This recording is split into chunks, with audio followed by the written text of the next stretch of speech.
Shout out to Loot Gaming for sponsoring this update. Loot Gaming is a monthly subscription box filled with all sorts of pop culture collectibles and gear. This month, they've got stuff from Soul Calibur 2, Silent Hill, Psychonauts, and Cuphead. That's a great lineup. Subscribe now by going to lootcrate.com/no, enter code NO to save 30% off your subscription. Welcome to the No, I'm Brian. It's Friday. Let's do some news and then get out of here and go play some games. Apparently, Telltale Games isn't done laying off folks. After the studio basically shut down last month, you'll remember they said they were keeping a skeleton crew of about 25 people on to finish up their Minecraft story mode streaming project they had going on with Netflix. Well, apparently now that staff is getting laid off too, at least some of them. Rachel Noel, a narrative designer who was one of those staffers kept on, tweeted yesterday, "Hey, remember how there was going to be a skeleton crew staying on for a while and I was a part of it? Nah, JK, we all just got laid off too." Noel then went off on the company, tweeting, "I've seen things you people wouldn't believe. 80-hour crunch weeks, mismanagement of some of the industry's top talent. Ouch." It's still not clear how many staffers are left now. She later added, "I think there was some misunderstanding about my earlier message. There are still good people at the company.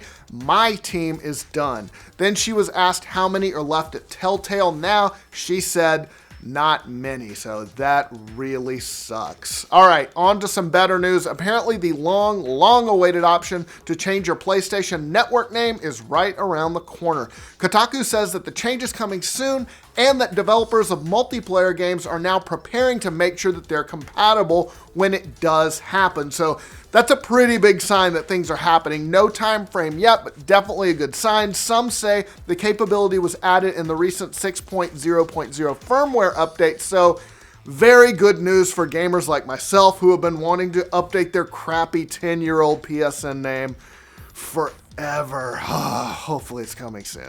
Speaking of PlayStation, apparently the PS Plus games for next month have leaked. Now, for a time yesterday, the PlayStation page was showing that the main two PlayStation 4 games for next month, November, will be Bulletstorm Full Clip Edition and Yakuza Kiwami, which is a remake of the very first Yakuza game.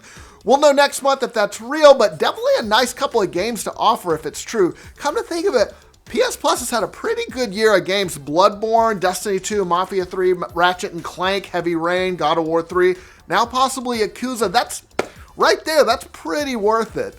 All right, more PlayStation news. We know that the PlayStation 4 players are getting some early access content from Red Dead Redemption 2. Now Sony has revealed what that is. In a post, PlayStation social media director said that PS4 players will get a Grizzlies Outlaw outfit from Arthur Morgan for the main game 30 days early. It's described as a slick but rugged look. The Grizzlies Outlaw outfit is perfect for exploring the forests of Ambarino. As for Red Dead Online, which launches in November, PS4 players will get early access to a red chestnut Arabian horse featuring a custom alligator skin saddle. How can you even see what kind of saddle you have? Like, is that alligator skin under there, or is that just ostrich? Also, you're getting a high roller double action revolver. So some pretty cool cosmetics there. The game, of course, will launch October 26th. Civilization 6 just got a surprise release on the iPhone. The latest installment of the legendary strategy franchise is out now on iPhone.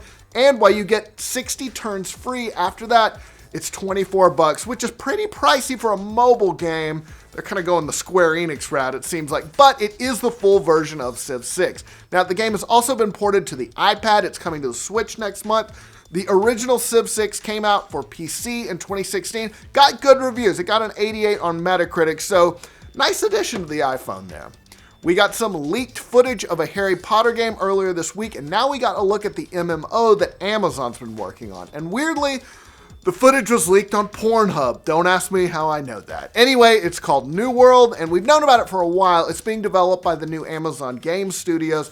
This is the first time we've gotten a peek of it in action. There was a 9-minute clip that was later posted on the YouTube channel Less Than Epic. It shows a character in combat. They're shooting a bow. They're fighting a big wolf. Later, some zombie-ish looking creatures. We also get to see the character gathering materials, doing some craft, MMO type stuff. We also see a town and the overworld map. Amazon has described the game as a sandbox MMO that begins with the discovery of a new world. It's also apparently set in the 17th century. No comment yet from Amazon, but looks interesting. We haven't had a good new MMO for a while. I know they're kind of past their peak popularity, but this is something I would check out. We got an interesting Nintendo patent to report on. The company has patented a Game Boy style casing that can fit over touchscreen devices. So looks like it's going to let you play Game Boy games on them. Silicon Era says that they filed for the patent in March of this year, and it's got buttons which, when they're pushed, it looks like they're designed to make contact with the touchscreen so you can get your old school gaming on. The casing can also be opened to reveal the whole screen, let you use your phone. Obviously, still in the early planning stages, but a really cool idea. We got some data on the most popular iOS game ever, and it's probably your mom's favorite game, Candy Crush Saga. Yes, researcher App Annie compiled a list of the most downloaded iOS games of all time. Candy Crush topped the list, followed by Subway Surfers. I don't even know what that is. Then Fruit Ninja. I haven't thought about Fruit Ninja in years. Clash of Clans and Honor of Kings. Pokemon Go didn't even make the list. Candy Crush has also generated the second most revenue of all time, according to App Annie, behind, I assume, Clash of Clans. It's sort of crossed that $2 billion mark. They make a lot of money, those crappy mobile games. There has been a lot of speculation over whether or not we'll see Chris Evans as Captain Steve Rogers after the events of Avengers 4.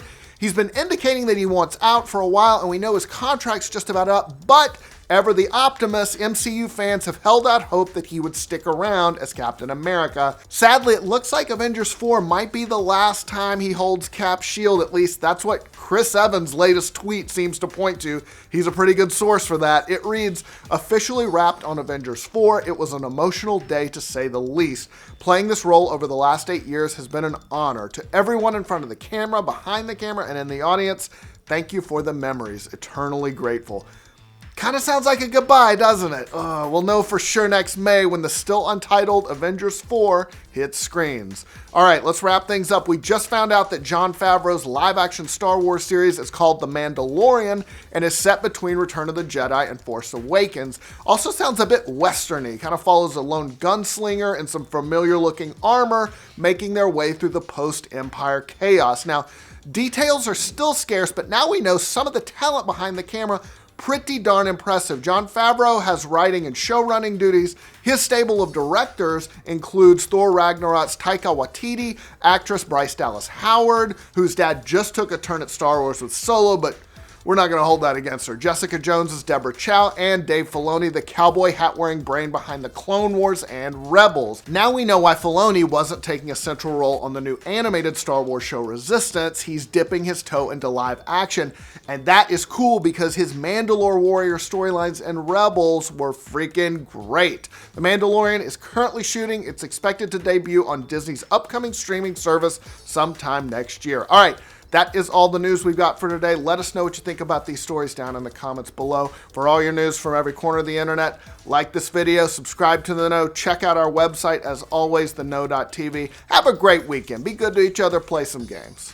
Shout out to Loot Gaming for sponsoring this update. If you've never tried Loot Gaming, it's a monthly subscription box filled with all sorts of pop culture collectibles and gear that's delivered right to your door. It's like a birthday gift to yourself each month. It's great. They've sold more than 30 million crates. They've got 16 other awesome crates to choose from, including some legendary video game franchises like Fallout and Halo. There is a guaranteed t-shirt inside each crate, so you'll be looking cool as well. This month's crate is super awesome. It's got stuff from Soul Calibur 2, Silent Hill, Psychonauts, and Cuphead. But this one's going to sell out, so you've got to order this week to guarantee your order, so better get on it quick. Subscribe now by going to lootcrate.com/know. Enter code KNOW to save 30% off your subscription.